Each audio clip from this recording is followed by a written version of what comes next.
Hey folks, Dave here. Just a friendly reminder that this is a critique. I'm going to be discussing Resonance for those who have played it. If you haven't and are worried about spoilers, please pause the video and go play the game before returning. For everyone else, let's continue. What differs Resonance from other adventure games is twofold. One is that you control 4 characters throughout the game. From this point alone, there will be comparisons made to Heavy Rain, and perhaps some spoiling of that game as well. This is the second video in a short amount of time comparing the game in question to Heavy Rain. I wonder what gives. Anyways, Heavy Rain spoilers, you have been warned. The more interesting difference, however, is the use of memory. You essentially have 3 inventories. One for the usual items you pick up and can combine and use to solve puzzles, and 2 memory slots. One for short-term memory and one for long-term memory.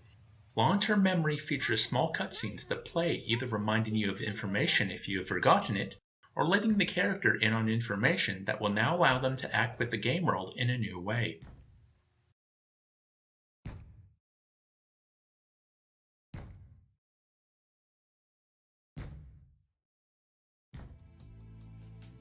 The short-term memory slot is by far the most interesting. Any hotspot in the game world can be dragged into short-term memory. Want to talk to someone about a computer terminal? Drag the computer terminal into short-term memory and then go ask the person about it. The only issue, aside from the limited number of slots your short-term memory possesses, is that when stuck, you've essentially doubled the amount of fiddling around a player has to do. In most adventure games, while stuck, a player will walk around and start randomly using all the items in their inventory on everything in the game world, hoping to get lucky. I've solved many a puzzle using that method in the past. At its least innocuous, it gives the player something to do while their brain is working over exactly what they have to do to progress. With the addition of long-term and short-term memory, however, it exponentially increases the number of possible options, especially once you're allowed to travel around the city at will. Resonance somewhat alleviates this problem by allowing the characters to ask the other characters what to do next for a hint. Of course, sometimes the hint is vague. After about 2 hours of consistent progress, I got stuck at a point where the hint wasn't helping. I turned to a walkthrough and never looked back. Some of the puzzles, even with the aid of a walkthrough, were maddening, although one can't fault the game for its variety of head-scratchers and multiple solutions to some problems. Of course, I cannot say whether they would have been solvable or not with my own ingenuity and the use of the hint system. They definitely weren't the draw of the game for me, more an impediment.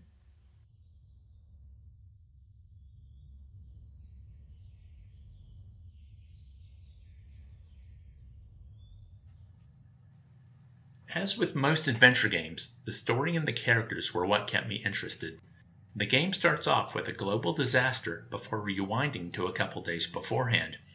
You take control of 4 characters who play through short separate vignettes until the inciting incident throws you all together. At this point, you can switch to whichever character you want as you solve defined problems, hoping to put a stop to this dangerous new technology. Those who have thought about the comparison to Heavy Rain for a couple of seconds might know where such a tale is going, especially when you control 4 characters. Yes, one of the characters is actually the villain. It's not the aging cop this time, but the game makes you think it might be. Actually, that red herring is pretty ridiculous when it gets explained, but it sets up the reveal to be quite shocking. And this isn't even at the end of the game. It turns out Ed wasn't exactly acting on his own. He was trying to stop 2 other characters who have been using him as a pawn in their own game. His actions, while awful, are rationalized away as serving a greater good, and in the finale of the game, you can choose to side with him in his attempt to do what's right, or you can take revenge for the death of Dr. Morales and Anna. It's one of those morality decisions. Do you sacrifice the few for the sake of the many, or do you enact justice no matter the cost of said justice? It's a tough decision, and from what I gather, neither option is all that satisfying.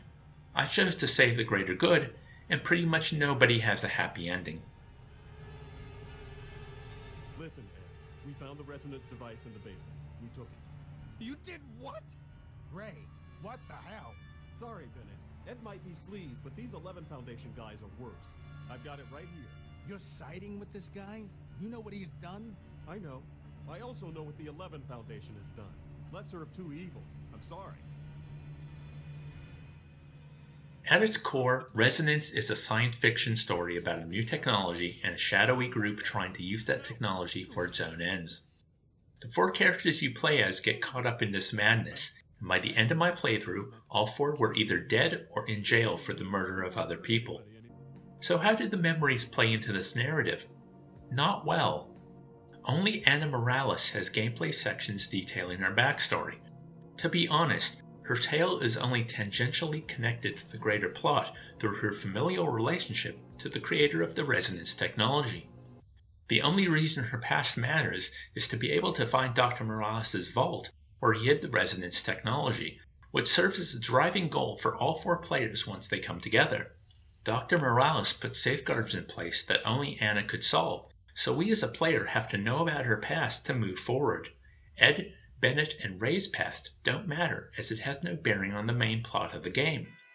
There are ties to the Antivortis system and the 11 Foundation when we first play the vignettes of these characters, but those are present actions. The first playable version of Anna is her as a child escaping a monster. There's a discrepancy between the 4 characters, and that the one character who does have a fleshed out backstory, which gives a reason for the memory system to exist, is killed to reveal that Ed is not who he says he is. That's especially galling.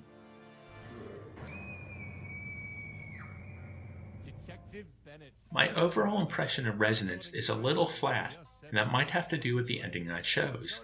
Despite the importance of the memory system not being altogether thematically tied with the narrative, I enjoyed how it worked.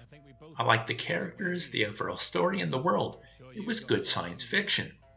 After meeting the 11 Foundation, I wish there was a game about those 2 characters, as their strange power, influence, and talk of fate I found much more fascinating than the vaporization caused by Resonance. As an adventure game, I think it excels. As a consistent work, not as much, even if I think my long-term memory will have a fond remembrance of the time spent with it. Thanks for watching. Collectors of what? Information. It's our business to know everything. Everything? Everything.